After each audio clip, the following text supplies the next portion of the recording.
మా ఊర్లో brandy shop ఉండకూడదు, పిల్లలు నాశనం అవుతారు, పెద్దలు నాశనం అవుతారు, కుటుంబాలు విచ్ఛిన్నం అయిపోతాయి, ఆరోగ్యాలు పోతాయి అని ఎవరైనా ధర్నా చేశారా?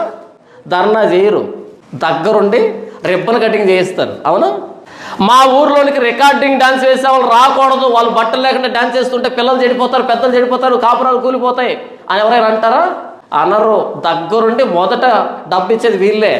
దాన ప్రభువులు, మహాప్రభువులు మాకు సహాయం చేశారు, 116 ఇచ్చారని మైకులో చెప్పించేది ఈ పెద్ద మనుషులే.